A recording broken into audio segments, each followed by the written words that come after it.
নমস্কার বন্ধুরা, মা ভবানী চ্যানেল থেকে সবাইকে স্বাগত জানাই। আজকে একটা নতুন রেসিপি বা নতুন কিছু বানাতে চলেছি। তোমরা দেখতে থাকো, যে যেখানে থাকো সুস্থ থাকো আর ভালো থাকো। পুরো ভিডিওতে দেখার জন্য অনুরোধ রইল, একটুকু না টেনে টুনে পুরো ভিডিওতে দেখো, তো ভালো লাগবে। তো দেখতেই তো পাচ্ছ আমি এটিটায় চাল ভুজা লিছি। চাল ভুজা এই সময় কিন্তু এরকম করে রাখলে খেতেও ভালো লাগবে। আর সন্ধ্যাবেলায় যা মশার তোর, তো মশা কামড়াতে কামড়াতে খেতেও ভালো লাগে। তো আমরা বেশিরভাগই মুড়ি চাল ভুজা খাই, তো এই সময় একটু করলে কিন্তু ভালো লাগে। তো এটি আমি লিছি লঙ্কা কুচি, আদা বাটা, জিরা বাটা আর নারকেল কুচি।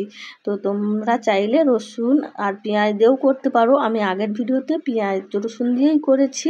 তো আমি এটি নারকেল গাকে ভালো করে একটু ভাজিয়ে নিব। তেল দিচ্ছি একটুকু, নারকেলের যেহেতু তেল আছে তো কম খুবই তেল দিচ্ছি। তো নারকেলটাকে হালকা জ্বালানো ভালো করে ভাজিয়ে নিচ্ছি। ভাজা হয়েছে, এবার থালায় নিয়ে নিচ্ছি। সেই কড়াতে আবার আমি 250 গ্রাম তেল দিয়ে দিই। তেল দেওয়ার পরে তেলটা একটু তাঁতছে, তো গরম হয়েছে, তার জন্য আমি এখানে 400 গ্রাম চিনি দিয়ে দিই। চিনিটা দেওয়ার পরে কিন্তু খুব হালকা জ্বালন দিতে হবে আর অনবরত লাড়তে হবে। লাড়তে লাড়তে দেখো চিনিটা কিন্তু এরকমই হয়েছে। এরকম হবার পরে গলতে শুরু হবে। তো সবসময় লাড়তে রইতে হবে। তো জ্বালনটা সবসময় বলি, তো জ্বালনটা খুবই কম দিয়ে রাখবো। তো দেখো নুন দিয়ে দিলে এই মুহূর্তে, আর এবার চিনিটা গলিছে। তো এই মুহূর্তে আমি লঙ্কা কুচা দিয়ে দিলি, আদা জিরা বাটাও দিয়ে দিলি।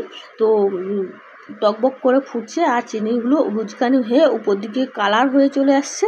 তো তারপরে আমি এই মুহূর্তে আমি চাল ভুজাগুলো দিয়ে দিলি।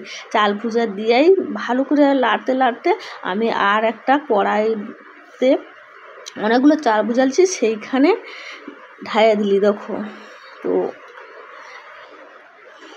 তো এবার গরম অবস্থায় শুধু করতে হবে, ভালো করে মাখিয়ে নিতে হবে, নাহলে কিন্তু গোড়া হয়ে যাবে। তার জন্য আমার যা বুঝছে আর আমি বুঝছি, আমার যা চাটুলিয়া করছে, আমি খন্তেলিয়া করছি। তো নারকেল ভাজা ছিল দিয়ে দিলি।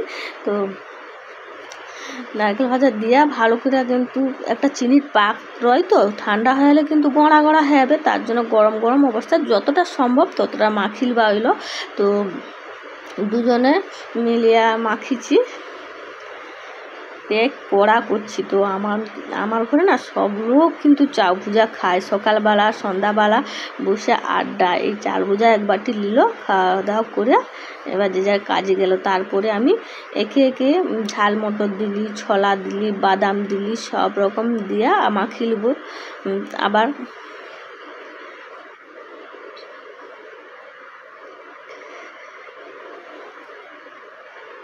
তো এক করা হয়েছে। এবার এরকম তো মানে করবো, অবশ্যই ভালো লাগবে।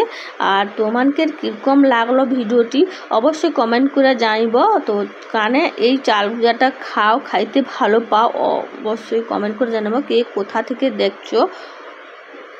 বেশি বেশি করে লাইক শেয়ার সাবস্ক্রাইব করো এবং কমেন্টে জানাও কে কোথা থেকে দেখছো। তো আমার এরকম সবসময় মানে একটু ছাড় আবার লাড়িয়ে দিলি, হাত দেওয়া মানে গড়া হয়ে যায়, তো ঠান্ডা হইত না, তার জন্য আবার হাত দেওয়া ভাঙিয়ে দিলি। ভাঙ্গিয়া এধার সেধার উল্টি পাল্টে, আর এই যে ছোলা ভাজা মটর ভাজা দিচ্ছি সব তো মিশাও হয়েছে। আর ঠান্ডা ঠান্ডা হবার পরে কিন্তু আমি ডিবায় পুড়বো। তো ঠান্ডা যতক্ষণ নাই হয় ততক্ষণ আমি এরকম করে ভাঙতে রইব। নাই ভাঙলে কিন্তু গোড়া গোড়া হয়ে যাবে। তার জন্য আমি সব ভাঙিয়ে ঠান্ডাও হয়েছে। এবার আমি ডিবার মধ্যে পুড়ে নেব।